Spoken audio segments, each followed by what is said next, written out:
À la une de l'actualité ce soir, l'opposition politique burkinabé s'explique sur son refus d'avoir voté pour la loi des finances 2018. Face à la presse ce matin, ces députés estiment que ce budget porte dangereusement atteinte aux attentes des populations et est de nature à contribuer à une érosion du pouvoir d'achat dans un contexte de vie déjà difficile. Vous les entendrez dans ce journal. Et dans ce journal, à la veille des fêtes de fin d'année, c'est la grande affluence dans les caves et autres lieux de vente de boissons, qu'ils soient à moto ou en voiture. Les Ouagalais se bousculent pour faire le plein de provisions, mais seul bémol, il y aurait une pénurie de boissons. Constat à suivre dans cette édition. Et dans cette édition, des gouvernements scolaires ont été mis en place dans des écoles de la Nyanya. Les ministres sont nommés en fonction des difficultés de l'école et chaque ministre prend au sérieux son travail comme vous allez le voir dans ce journal.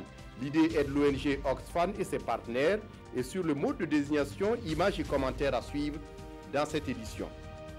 Et dans ce journal également, le bilan s'alourdit en Indonésie après un tsunami suite à une éruption volcanique. Le tsunami a frappé soudainement samedi soir les rives du détroit de la Saône et qui sépare les îles de Sumatra et de Java, faisant au moins 373 morts et plus de 1400 blessés, selon le dernier bilan de l'Agence nationale de gestion des catastrophes. Ce sont là les titres du 20h. Mesdames, Messieurs, bonsoir et ravi de vous retrouver. Mais avant de développer ces titres, le médiateur du Faso au rapport sur le président du Faso, Sarah Sérémé, est allé présenter le bilan de 3 années d'activité de son institution. En 2017, par exemple, l'institution aura enregistré plus d'1 millier de dossiers concernant 5000 personnes. Certains dossiers ont connu un dénouement heureux et les autres sont en cours de résolution selon Sarah Sérémé. Explication avec Lassina Ouattara et Oumar Zombré. Le médiateur du Faso vient présenter ses rapports annuels au chef de l'État, Rochma Christian Kaboré. Ils concernent les années 2015, 2016 et 2017. En 2017, près de 600 dossiers ont été traités par cette institution de médiation. 600 dossiers qui a touché plus de 5000 personnes, il faut le dire. Et sur ce dossier, nous avons eu un résultat positif pour les requêtes d'environ 73% et une vingtaine % est toujours en état d'étude. Depuis sa prise de fonction le 27 octobre 2017, le médiateur du Faso n'a pas eu de répit. Son institution a été sur tout le front. Nous avons traité des requêtes habituelles qui traitent parfois des questions d'indemnité, de salaire, de carrière et autres, des problèmes de justice et tout. Nous avons eu des problèmes également entre des populations qui avaient des problèmes dont la situation n'était pas réglée entre certains villages, notamment dans la boucle du Moun. Selon le médiateur du Faso, toutes ces actions entreprises ont permis d'apaiser le climat social.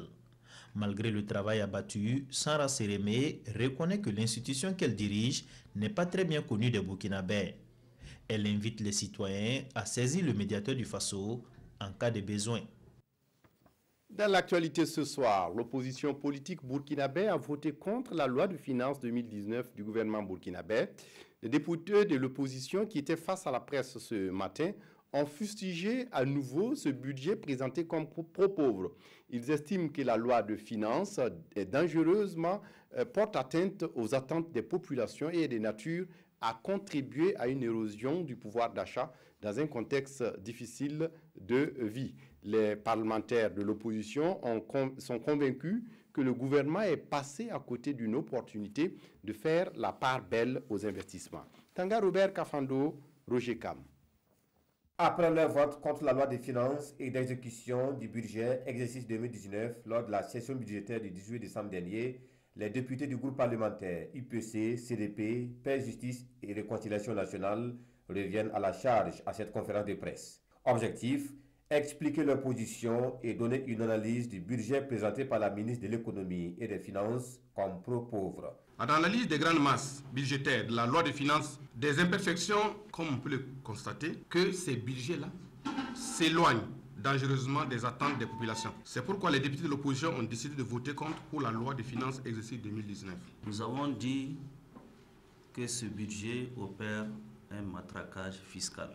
Il y a de nouveaux impôts qui ont été institués, qui viennent même remettre en cause des acquis sociaux Pour l'investissement, vous savez que c'est l'investissement qui crée la richesse dans un pays. En 2018, donc la loi des finances rectificative que nous avons adoptée, le taux de l'investissement par rapport aux ressources générales de l'État était à hauteur de 44,5%. Pour 2019, ce taux revient à 24%. Alors, en ce moment-là, quel est le projet du gouvernement pour répondre aux préoccupations des populations? Nous posons la question. Pour les députés de l'opposition, le pouvoir avait la latitude d'augmenter les investissements en diminuant le train de vie de l'État et en supprimant les fonds spéciaux. Sur les nouvelles taxes, les députés de l'opposition trouvent qu'il s'agit d'une inflation fiscale qui aura pour effet la diminution du pouvoir d'achat des Burkinabés. Je le disais en titre à la veille des fêtes de fin d'année, c'est la grande affluence dans les caves et autres lieux de vente de boissons. Qu'ils soient à moto ou en voiture, les Wagalais se bousculent pour faire le plein de provisions. Seul bémol, il y aurait une pénurie de boissons. Constat avec Salif Belem et Vincent Tiendrebego. Dans les heures qui suivent, la consommation des boissons connaîtra sans doute un pic. Dans les caves, c'est la course aux achats. De la bière et ou de la sucrerie, à vélo, à moto ou à voiture, chacun fait ses provisions. Ça va servir déjà pour ma famille, parce que j'ai besoin de ça pour les moments de joie. Mais aussi, comme je l'ai dit, pour les visiteurs. Et on est venu même trouver de la clientèle déjà qui nous attendait depuis 5 heures. Bon, jusqu'à présent, en tout cas, ça va. On est là, on ne sait pas à quelle heure on va descendre, mais pratiquement vers 22 heures. Ça aussi, c'est à un certain moment, il faut faire, mais sinon... Dans ce grand entrepôt, l'affluence est encore grande et il semble y en avoir pour tout le monde. Et pourtant, clients et vendeurs crient à la pénurie de boissons pour Noël. Il n'y a pas de boissons. En ce qui concerne les petites bouteilles, même les grandes bouteilles, il n'y a pas Beaufort, il n'y a pas les Sauvebras que les gens aiment, il n'y a pas les Castel. Je suis venu pour un dépôt. Je suis venu pour prendre ma boisson, mais absolument, je n'ai rien gagné. Ce que l'usine nous donne, c'est plus ce que les gens nous demandent. La demande est plus forte que ce qu'on reçoit. Donc, en tout cas, l'usine a fait l'effort, mais ça n'a pas mordu comme ça. Ceux qui veulent au moins 10 casiers, on leur donne 5 casiers. Ceux qui veulent 5 casiers, on déduit un peu pour que tout le monde gagne. Sinon, il ne peut pas avoir tout ce qu'il demande. Nos chiffres d'affaires sont en train de sombrer. Parce que ce qu'on devait gagner là, on n'a pas eu. Ici, la spécialité, ce sont les liqueurs, vins, champagne et autres breuvages pour petits et gros acheteurs, tous pour la fête. Je suis venu chercher quand même du vin pour la famille, pour des amis. C'est une fête chrétienne pour commémorer quand même avec toute la nation, avec l'église. Nous achetons le vin ici, c'est juste pour partager avec tout le monde, commémorer quand même la fête de Noël. Je suis venu prendre des paniers pour mes partenaires. Voilà, ceux avec qui j'ai fait de bonnes affaires courant 2018. J'étais satisfaite parce que j'ai les paniers qu'il faut, j'ai les vins aussi, beaucoup qui me conviennent, donc ça. En fonction des enveloppes, j'ai trouvé mon compte. Il y a des cadeaux d'entreprise, il y a des achats des particuliers. Donc c'est la période où nous attendons beaucoup de clients parce que c'est la période où nous faisons aussi notre chiffre d'affaires de toute l'année. C'est les commandes de nos clients. Une entreprise financière sur place qui a commandé pour ses partenaires, pour ses fidèles clients. Et nous le faisons pour toutes les entreprises. Quelle que soit sa bourse, la fête aura lieu ce soir et demain dans les familles et on lèvera des verres à la santé de tous. Reste à ne pas en abuser. À la veille de Noël, les boutiques de cadeaux sont également pris d'assaut par les parents, même si l'heure n'est pas à la bousculade. Les parents rencontrés sur place souhaitent faire plaisir à leurs enfants. Draman Guéné. Bienvenue dans l'univers des enfants, l'espace réservé aux jouets des tout-petits. Et ils sont là, auprès de leurs parents, pour participer au choix des cadeaux de Noël. Des cadeaux, il y en a pour tous les goûts et pour toutes les bourses. C'est la période des fêtes et tout le monde aspire à faire plaisir à son enfant. Et naturellement, nous cherchons les endroits où nous pouvons trouver les meilleurs jouets et une plus grande variété de jouets pour faire plaisir à ces enfants-là, qui sont une moitié de nous-mêmes. Parmi les jeux, c'est des jeux assez instructifs qui permet aux enfants de s'éveiller, de jouer quand même en apprenant qui m'intéresse. Donc j'ai pris une voiturette avec des dominos pour permettre à mon enfant, surtout mon fils, de vraiment jouer avec la voiturette et puis avec la possibilité de créer peut-être des voitures, des châteaux, au moins s'amuser en étant vraiment instruit. Donc sinon, bon, il y a pas mal de jouets ici. Je suis venue payer des jouets en guise de cadeau de Noël pour mes nièces. Bon, on trouve un peu du tout ici. Voilà, il y a la variété, et il y a des cadeaux pour tout âge et le prix aussi est assez abordable. C'est ce qui a guidé mon choix. Contrairement aux autres, Marguerite Lompo, elle s'inscrit dans la logique de Noël avec ses cadeaux surprises. Dans les colonnes du magasin, elle cherche des cadeaux qui peuvent plaire à ses neveux. J'ai pris une poupée pour ma nièce, une poupée Barbie, et puis j'ai fait de voir si je peux trouver des jeux binômes pour mes neveux. Ils avaient choisi, à la maison ils ont donné leur préférence, mais j'ai choisi de leur faire la surprise. Parce que je veux qu'ils se réveillent le matin et trouver des cadeaux au sapin, en bas du sapin. C'est dire que c'est le Père Noël qui a amené, parce que ça sera plus chic et plus intéressant, quoi. Mais les gérants du magasin parlent de morosité du marché. L'affluence se fait encore attendre malgré les nouveautés dans les étalages. Et puis dans tout cela, ce sont les objets qui entourent la Noël qui fascinent, qu'ils soient sapin de Noël, crèche ou image du Père Noël. Quelle signification donne-t-on à ces objets? Élément de réponse avec Rasman Ezoundi et Nathalie Sawadgo. C'est la même ferveur chaque année à l'orée de la célébration de Noël. Des sapins, des crèches et des habits ou des marionnettes confectionnés à l'effigie du Père Noël.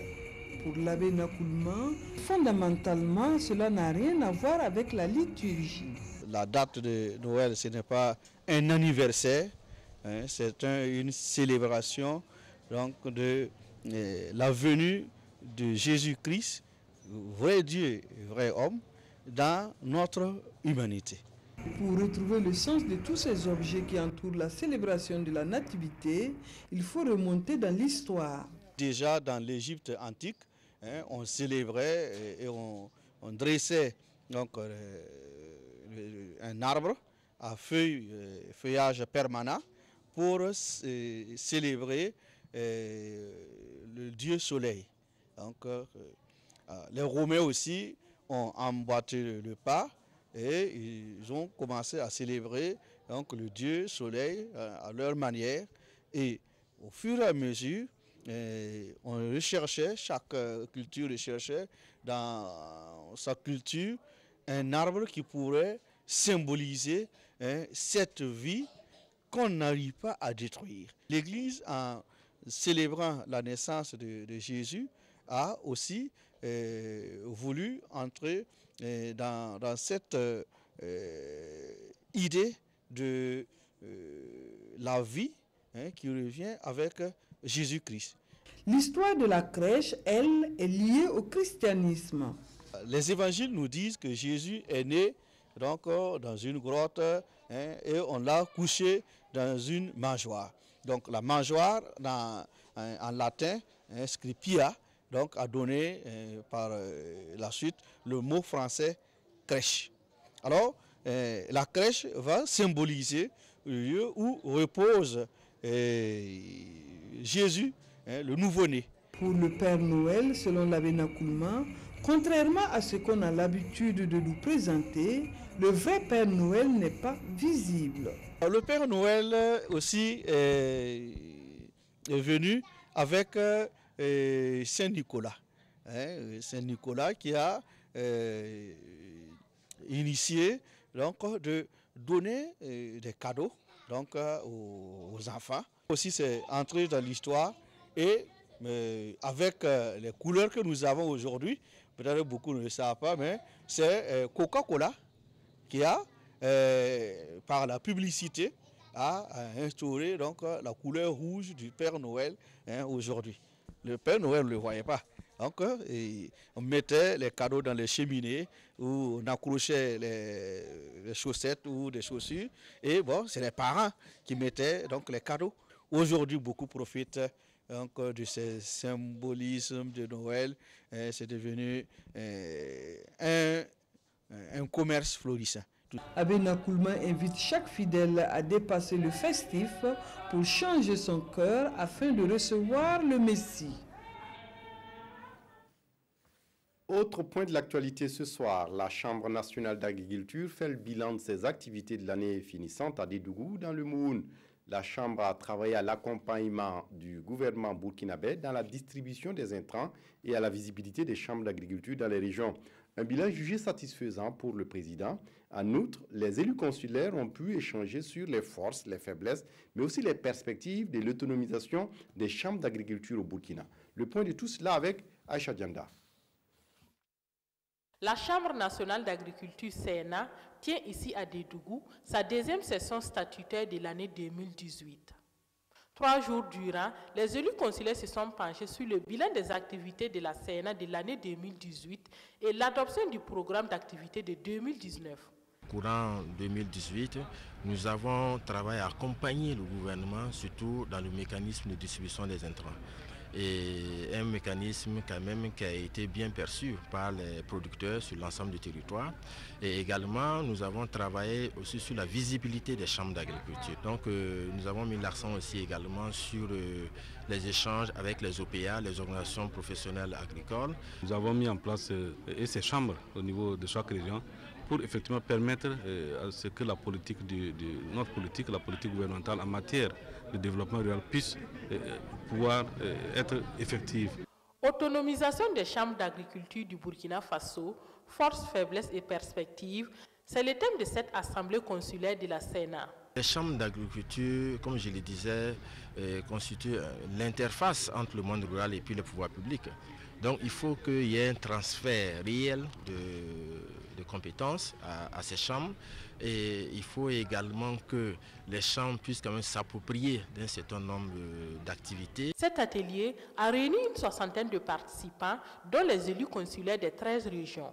À l'occasion, le président de la CNA a rendu une visite de courtoisie au chef des cantons de Dédougou. Après une année d'expérimentation de l'utilisation du drone dans le domaine agricole, l'heure est aujourd'hui à la capitalisation. L'expérience pilote a été menée dans la région des Hauts-Bassins et est portée par la Fédération des professionnels agricoles du Burkina. Au bilan, l'utilisation du drone, selon ses porteurs projets, est plus que nécessaire dans l'atteinte de l'autosuffisance alimentaire au Burkina Faso. Le récit de Karim Sissé. Le drone a fait son entrée dans le domaine agricole au Burkina Faso. Et l'expérience pilote a été conduite dans les Hauts-Bassins. Bachaka Dao est l'un des producteurs bénéficiaires de cette expérience. Nous qui avons vécu l'expérience, nous avons vu comment le drone était très utile. Parce qu'à partir du survol de ton champ, ça peut te montrer des paramètres à l'œil nu que tu ne peux pas voir. Dans quel sens tu dois labourer ton champ, dans quel sens tu dois avoir des cordons tirés, et ainsi de suite. Quelles sont les parties qui sont fertiles dans ton champ, quelles sont les parties qui ne sont même pas fertiles dans ton champ. Où y a-t-il des attaques parasitaires, par exemple la chenille légionnaire, où elle a commencé à attaquer, et permettre de montrer tout ceci. Cette première expérience donne raison aux décideurs politiques burkinabés quant à l'introduction du drone dans l'agriculture. Si le Burkina veut assurer une sécurité alimentaire, il faudra désormais tenir compte du drone. Le ministère va tout faire pour mettre en œuvre et mettre en place un système d'utilisation du drone dans les différentes régions afin que le producteur puisse quand même s'approprier des connaissances et s'approprier des techniques qui ne sont qu'innovées et développer l'agriculture au niveau du Burkina Faso. L'expérience pilote de l'utilisation du drone dans le domaine agricole est portée par la Fédération des professionnels agricoles du Burkina. Le centre de formation professionnelle de référence de Zignaré est une école de référence du gouvernement burkinabé chargée de la formation professionnelle des qualités dans plusieurs filières comme la boulangerie-pâtisserie, la mécanique de précision, mais aussi l'électricité bâtiment. Après 6 années d'existence, le centre est à la recherche d'une stratégie à même de l'aider à se développer. Les responsables du centre ont convié donc les partenaires du centre à une réflexion autour de ces stratégies pour mieux répondre à l'évolution. Le point avec Yacouba Gamene et Abdourasmane Zongo. Le centre de formation professionnelle de référence de Zignaré, voilà 6 ans déjà qu'il existe et tente de contribuer à apporter une expertise qualifiée et suffisante dans les divers corps de métier du sous-secteur de l'enseignement, de la formation technique et professionnelle. Après 6 années de fonctionnement, l'urgence commande de faire une halte, de regarder dans le rétroviseur et de repartir sur de nouvelles bases à travers l'adoption d'un plan stratégique de développement, d'où la présente cérémonie. Alors il s'agit donc de faire un diagnostic sérieux du fonctionnement du centre pendant toutes ces années afin de pouvoir décliner une vision précise et les priorités en termes d'action et de rupture à faire pour les 5 années à venir. Le plan stratégique de développement du centre de formation professionnelle de référence de Zignaré couvre une période de 5 ans et se veut être un document cadre d'orientation et d'action afin justement de contribuer davantage à la formation initiale et continue des compétences au service de l'économie nationale. De son côté, l'université Aube Nouvelle vient d'achever un atelier pour valider son plan stratégique de ses recherches scientifiques. Une quinzaine d'axes de recherche comme la communication, les sciences appliquées en passant par les sciences économiques, sociales et humaines sont répertoriées dans ce plan. Les conclusions avec Yacouba Gamene et Ismaël Sirima. À partir de 2019, il faut compter avec l'université Aube Nouvelle dans les recherches scientifiques. L'établissement a convoqué des enseignants du supérieur pour mener des réflexions sur un plan stratégique de recherche. Les conclusions de ces travaux définissent 15 axes de recherche dirigés vers l'agriculture, l'environnement, la santé, les sciences humaines, de même que les langues et les lettres. Il s'agira effectivement de créer, de former des équipes de recherche sur des thèmes bien spécifiques et ils vont mener des activités de recherche sur le terrain, dans les laboratoires, un peu partout pour aboutir à des résultats concrets qui seront valorisés. À travers cette nouvelle perspective, l'université Aube Nouvelle, en tant que privée, se dit mature pour se lancer dans les recherches scientifiques. L'enseignement supérieur privé, bon, on accuse à tort et à travers, peut-être à raison, n'est pas seulement commercial, et que nous avons une vision de participer au développement de notre pays. Donc, nous allons mettre les bouchées doubles pour que les conclusions voient les mises en œuvre appliquées. Pour la réussite totale du projet, l'université Aube Nouvelle prévoit collaborer avec des partenaires nationaux et internationaux. On en vient à présent au dossier de ce journal, un gouvernement scolaire. Il en existe dans des écoles de la Nyanya. L'idée est de permettre aux enfants d'apprendre à devenir des citoyens responsables et à se familiariser avec le fonctionnement d'une institution républicaine. À l'école de Bantia, c'est toujours dans la Nyanya, par exemple, le gouvernement scolaire est choisi par des élections animées par les élèves eux-mêmes. Composé de 13 ministres, chaque membre du gouvernement scolaire prend au sérieux son travail, comme quoi la valeur n'attend point le nombre des âges. Reportage dans la province de la Nyanya avec Idrissa Warga et Bouma Ernest Nebier. Il existe un gouvernement scolaire à l'école primaire publique de Bantia dans la province de la Nyanya. Composé de 11 ministres, d'un premier ministre, d'un secrétaire général, tous des élèves de la dite école, il a pour président Bienvenu Lompo, lui-même élève de la classe du CM2. On choisit le président par des élections. Dans chaque classe, les personnes qui sont intéressées à la présidence passent dans chaque classe pour faire un discours. La composition du gouvernement scolaire est fonction des besoins de l'école. Et chaque ministre dispose d'une lettre de mission bien claire. Dans le gouvernement scolaire de l'école Bantia, je suis le ministre de la Culture. J'ai pour mission de détecter les talents et former les différents troupes, d'organiser les séances de répétition, de gérer le matériel de culture, d'organiser les spectacles et de participer aux compétitions culturelles. Le jour qu'on a un conseil de ministres, chaque ministre va donner ses difficultés et on va chercher comment l'aider. Le gouvernement est bien pour nous car ça nous aide à travailler ensemble et à développer l'école. Et selon le président, il n'y a pas d'excuse pour les ministres qui n'exécuteront pas leur mission comme il se doit. Quand un ministre ne fait pas bien son travail, on le révoque.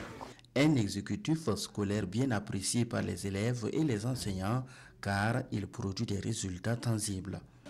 On a nommé un ministre qui s'occupe des études et à partir de 14h30, il est chargé de mettre les enfants en groupe pour qu'ils étudient. Et à partir de cela, quand on rentre en classe, on sent dans la révision que les enfants étudient réellement. Il y avait également un problème de latrine, et avec également le plaidoyer du gouvernement scolaire auprès des autorités locales, notamment auprès du conseil municipal. Nous avons obtenu en tout cas la construction de 2 blocs de latrines composés de 8 cabines. À l'image de l'école de Bantia à Bokandé, plusieurs établissements scolaires de la province de la Nyanya disposent des gouvernements scolaires. C'est une initiative de Oxfam mise en œuvre sur le terrain dans le cadre du programme intégré Gouvernance, Éducation et Citoyenneté PIGEC par un consortium de partenaires dont la Coalition pour l'éducation pour tous. Pour ce qui est de l'année scolaire 2017-2018, les résultats ou en tout cas l'action du PIGEC a fortement contribué à faire en sorte que la province de la Nyanya se classe première au niveau de la région, ce qui n'était pas le cas avant l'intervention du programme. En plus des gouvernements scolaires, le PIGEC 2, financé par Danida, renforce également les capacités pédagogiques des enseignants des écoles qu'il couvre à travers des séances de formation. Le gouvernement scolaire, une belle initiative pour construire une vraie citoyenneté. Le Burkina Faso, bon élève de l'OACI, l'Organisation de l'aviation civile internationale dans le respect des normes. L'agence, à qui un certificat de mérite a été décerné récemment, a reçu les félicitations du ministre burkinabé des Transports. C'était ce vendredi 21 décembre 2018 au cours d'un dîner gala organisé à Bobo-Dioulasso. Le point avec Moussa Tamboura et Moussa Sanou. Soirée de reconnaissance du mérite de l'ANAC, l'Agence nationale de l'aviation civile du Burkina. À cette cérémonie, cette agence reçoit des mains du ministre burkinabé des Transports le certificat qui lui a été décerné récemment par l'OACI, l'Organisation de l'aviation civile internationale. Comme vous savez, l'OACI, qui est une institution spécialisée des Nations Unies dans le domaine de l'aviation civile, supervise tous les États membres partis à cette convention, dont le Burkina. Donc, à ce titre, il y a un planning d'audit qui se fait périodiquement pour tous les États. C'est dans ce cadre-là que Burkina Faso a été programmé pour subir cet audit de supervision de la sécurité. Et très vite derrière l'annonce de ce planning d'audit, on s'est mis au travail. Un travail qui a payé avec l'obtention de ce certificat, un certificat qui reconnaît les mérites du Burkina dans le respect d'un certain nombre de normes dans le secteur de l'aviation civile. Sentiment de joie et de fierté, et je dirais même pour toute la nation entière. Comme vous l'avez vu, c'est tout le pays qui est honoré. Voilà. Parmi une centaine de pays qui travaillent dans ce secteur, si Burkina a pu vraiment avoir cette distinction, ça montre notre volonté, notre motivation et notre sérieux dans le travail. Et ça ne peut que me réjouir. Sentiment de satisfaction aussi pour le ministre en charge des Transports, initiateur de cette cérémonie. Une cérémonie inscrite au programme des activités de la première édition de la Semaine des Transports. En cinéma, c'est fini pour le Festival du cinéma africain de Kouribga au Maroc. Entre projections de films et débats, les festivaliers ont eu droit à la formation à travers des ateliers. Éléonore Yerbanga. Après une semaine de compétition cinématographique, le festival de Kouribga a fermé ses portes ce samedi après-midi. 15 films étaient en compétition pour le Grand Prix Sambène Ousmane. Nous sommes dans une période où l'écriture cinématographique est un peu battue en brèche par la télévision. Nous voyons aussi chez des jeunes auteurs, chez les jeunes réalisateurs, nous voyons l'influence de la télévision, mais de la mauvaise télévision. Nous avons aussi l'influence de Nollywood, mais du mauvais Nollywood. Donc toutes ces influences-là, dans une bonne sélection, on le retrouve. On trouve de la belle écriture, on trouve de la bonne grammaire du cinéma, mais on trouve aussi des choses qui ne devraient pas réellement être dans une sélection. Quand on fait un film chez soi, il faut voir les critiques, il faut accepter les critiques. Parce que nous, en tant qu'artistes, on a deux fois un problème pour qu'on nous dise que c'est pas bon. et on pense qu'on est déjà arrivé. Beaucoup de professionnels ont compris que le numérique était venu comme une facilité et la facilité s'inscrivait aussi au niveau de la création. Mais il y a une relance qu'on sent depuis ces dernières années où les professionnels reviennent sur l'importance de la qualité des films. Après 21 éditions, le président de la fondation du festival de Khouribga exprime sa satisfaction et nourrit de nouvelles perspectives pour les éditions à venir. Il y a la possibilité pour nous d'augmenter le nombre de nos invités de 100 à 200 personnes facilement. Ça nous permet d'inviter plus de cinéastes, plus de techniciens, plus d'acteurs, plus d'actrices de toute l'Afrique.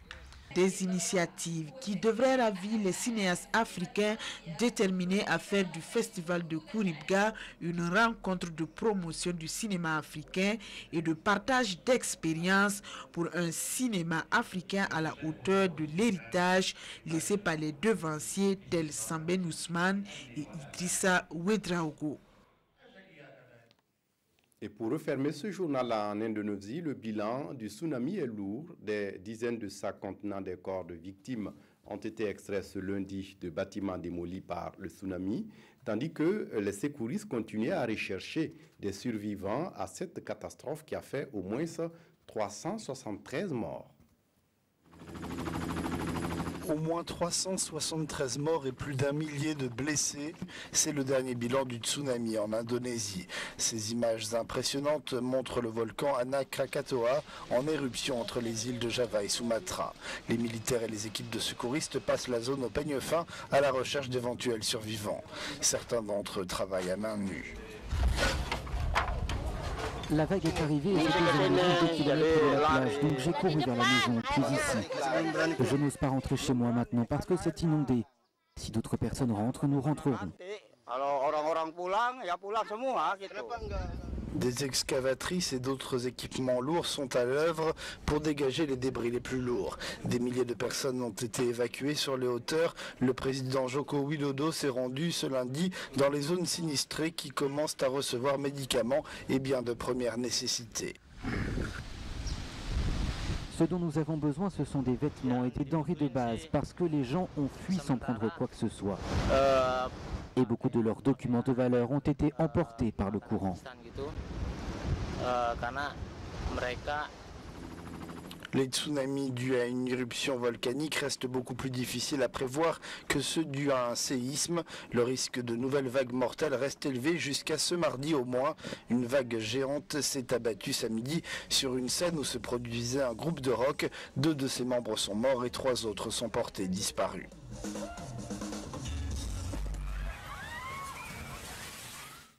C'est tout pour ce journal. Merci de votre attention. Prochain rendez-vous avec l'actualité ce soir 22h30.